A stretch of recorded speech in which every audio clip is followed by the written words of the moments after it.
मुंबई वालों को आखिरकार अपना नया मेयर मिल गया है। भारतीय जनता पार्टी की तरफ से वरिष्ठ नेता और कॉर्पोरेटर रितु तावड़े को मुंबई मेयर पद का उम्मीदवार घोषित किया है। इसकी औपचारिक घोषणा बीजेपी मुंबई अध्यक्ष अमित साटम की तरफ से की गई है। वहीं उप महापौर पद शिवसेना के खाते में गया है। शिवसेना ने संजय शंकर घाड़ी को उप महापौर उम्मीदवार बनाया है। रितु तावड़े बीजेपी की सीनियर कॉर्पोरेट मानी जाती है। पार्टी और संगठन में उनके लंबे अनुभव को देखते हुए उन्हें पहले से ही मेयर पद की मजबूत दावेदार माना जा रहा था। यह वजह है कि पार्टी उन्हें महापौर पद के लिए चुना है। मुंबई में बीजेपी का पहली बार मेयर बनने जा रहा है। रितु तावड़े ने साल 2012 में वार्ड नंबर 127 से जीत दर्ज कर नगर राजनीति में कदम रखा था। इसके बाद साल 2017 में वे पहली बार घाटकोपर के वार्ड नंबर 121 से निर्वाचित हुई थी। हाल ही में हुए 2025 के चुनाव में उन्होंने वार्ड नंबर 132 से एक बार फिर जीत हासिल की है। नगर निगम में अपने कार्यकाल के दौरान रितु तावड़े मुंबई म्यूनिसिपल कॉर्पोरेशन की एजुकेशन कमेटी की चेयरमैन भी रह चुकी है। शिक्षा से जुड़े मुद्दों पर उनके काम को खासा अहम माना जाता है। बीजेपी नेतृत्व का मानना है रितु तावड़े के अनुभव और संगठनात्मक क्षमता से मुंबई को मजबूत और प्रभावी नेतृत्व मिलेगा। यही वजह है उनका नाम मेयर पद के लिए आगे बढ़ाया गया है। बीजेपी और शिवसेना ने मुंबई म्यूनिसिपल कॉर्पोरेशन का चुनाव गठबंधन के तौर पर लड़ा था। महायुति के कुल 118 कॉर्पोरेट से चुने गए थे। इनमें से 89 बीजेपी के और 99 नहीं है यार, ये फंबल।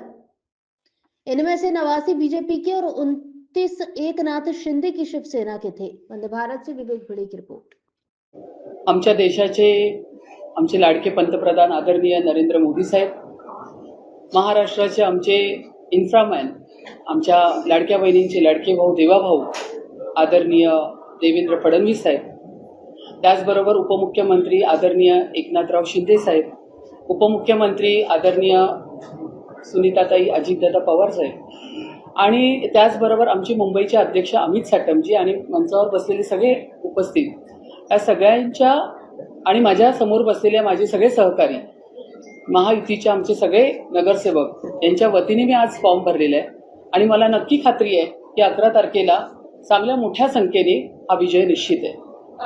तुमच्या सोबत महाविकास आघाडी महायुतीचे अनेक नेते असणार आहेत, विजन काय असणार आहे? यापूर्वी सुद्धा अनेक महापौर झालेले आहेत, पण त्या शिवसेनेच्या होत्या। अनेक आरोप सुद्धा या दरम्यान झाल्याचे पाहायला मिळाले। एक जवळपास अमितजींनी सांगितलं 44 वर्षानंतर भारतीय जनता पार्टीचा महापौर या ठिकाणी विराजमान होणार आहे।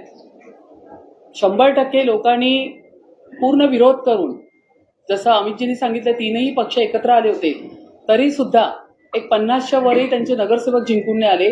हाच कौल मुंबईकरांनी दाखवून दिलेला आहे आणि हा संपूर्ण कौल आम्हाला दिलेला आहे, महायुतीला दिलेला आहे। भारतीय जनता पक्षाचे आणि महायुतीचे प्रत्येक नगरसेवक काम करत होते, मेहनत करत होते। कोविड काळामध्ये जर कोण दिसत होतं तर फक्त भारतीय जनता पक्षाचे नगरसेवक, महायुतीचे नगरसेवक दिसत होते। म्हणूनच या ठिकाणी मोठ्या संख्येने महायुतीचे नगरसेवक आलेले आहेत आणि 100% जो 25 वर्षाचा यांचा भ्रष्टाचाराचा जो कारभार होता तो आम्ही संपूर्ण या ठिकाणी उखाडून काढणार। किशोरी पेडणेकर यांनी तुम्हाला शुभेच्छा दिलेल्या आहेत, प्रमुख विरोधक म्हणून तुम्हाला सभागृहात पाहायला मिळू शकतो। अजून अर्ज भरला नाहीये, त्याच्या आधी तुम्हाला शुभेच्छा नाही, मी त्यांचे आभार मानते, त्यांनी मला शुभेच्छा दिल्या। आपलं जे सभागृह असतं ते फार पारंपरिक आणि त्याची गरिमा आहे। त्या सभागृहामध्ये आम्ही सगळे नगरसेवक त्या ठिकाणी मुंबईचे ट्रस्टी म्हणून बसतो। मुंबईच्या हिताचा, सुरक्षिततेचा सगळा विचार त्या ठिकाणी केला जातो। माझी अशी इच्छा आहे की सभागृह चालत असताना पक्ष विरोध बाजूला ठेवून मुंबईकरांच्या सेवेसाठी आणि त्यांची पूर्ण सेवा करण्यासाठी सगळ्यांनी या ठिकाणी आपल्याला सहकार्य केलं पाहिजे। शिवसेनेच्या रणरागिणी असणारे, अर्थात महिला राज असणारे महापालिकेवर, त्याच्यामुळे दोन्ही बाजूंच्या रणरागिणी भिडणार, तर तुम्ही तुमची रणनीती कशी तयार करणार?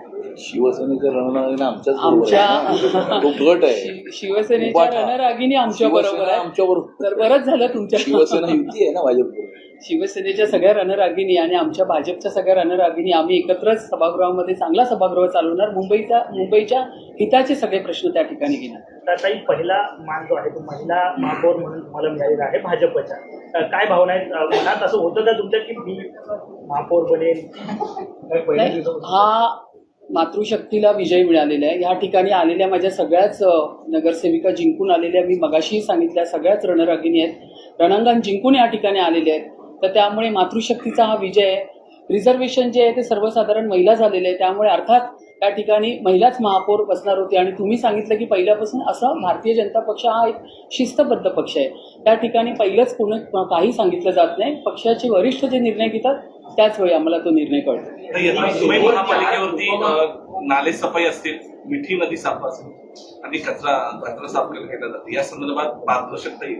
हा 25 वर्षाचा सगळा कचरा आहे, हाच सगळा काढण्याचं काम करण्यासाठी आम्ही सगळेजण तिथे जाणार आहोत आणि सभागृहामध्ये हा सगळा आम्ही कचरा काढून फेकून देणार आहोत. आणि मुंबई महापालिकेचे जे रुग्णालय त्याची दयनीय अवस्था आहे, औषधाची तुटवडा आहे, ह्या सगळ्याच विषयावरती, कारण कसं आहे मुंबई महानगरपालिकेमध्ये सगळे जे माझे सहकारी आहेत त्या सगळ्यांचे सजेशन्स येणार, ठरावाच्या सूचना येणार, त्या पद्धतीने सगळे विषय हाताळले जाणार.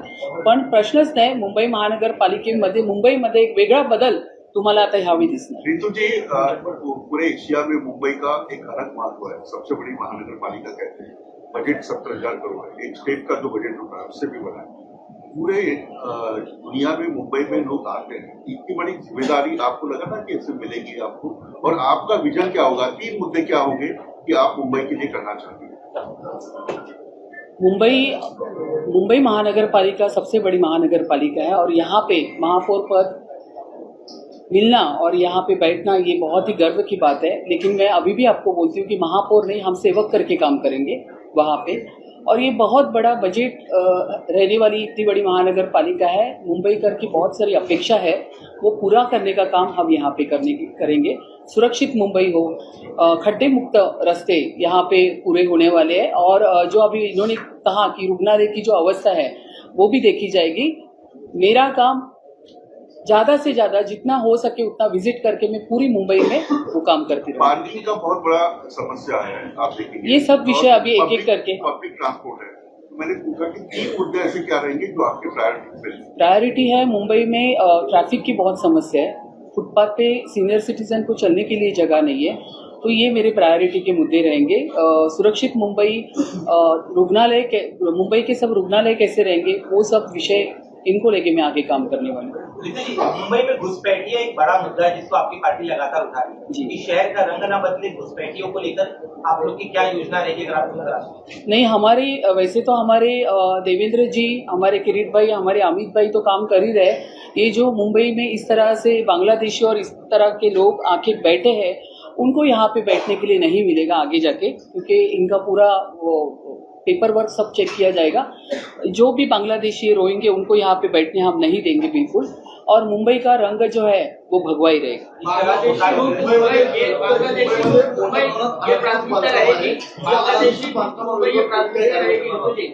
मुंबईचे अनधिकृत बांधकाम असू दे किंवा काय, एक तर तसं बघायला गेलं तर आपल्या महाराष्ट्राचे आपले मुख्यमंत्री देवेंद्र फडणवीस साहेब, उपमुख्यमंत्री एकनाथ शिंदे साहेब हे मुंबईसाठी सातत्याने काम करत असताना तुम्हाला दिसतात आहे.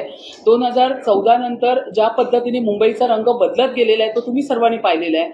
जागोजागी रेल्वेचे मेट्रोचे जाळे या ठिकाणी होतात आहे, रोड कॉन्क्रीटचे होतात आहे. तर मुंबईचं काम करण्यासाठी आमच्या मुख्यमंत्री देवाभाऊनी आणि एकनाथ शिंदे साहेबांनी सुरुवात केलेलीच आहे. त्यांचंच विजन पुढे ठेवून आता पुढे आम्ही सगळे नगरसेवक जे इतके वर्ष 4.5 वर्ष मुंबई महानगरपालिकेत नव्हते, त्याच्या पुढचं काम आम्ही पूर्ण करू. बांग्लादेशी मुंबई प्राथमिकता रहेगी क्योंकि बिल्कुल प्राथमिकता रहेगी. बांग्लादेशी मुक्त मुंबई हम करेंगे. विधानसभेमध्ये ज्या पद्धतीने मुख्यमंत्री देवेंद्र फडणवीस काम करतात, विरोधकांना हितासाठी काम केलं पाहिजे. मी पुन्हा एकदा तुम्हाला रिपीट करते की आम्ही महापौरने आम्ही सगळे सेवक म्हणून त्या ठिकाणी बसलेले आहेत. तर मुंबईचे प्रत्येक प्रश्न त्या ठिकाणी उचलून धरलेच पाहिजे. धन्यवाद.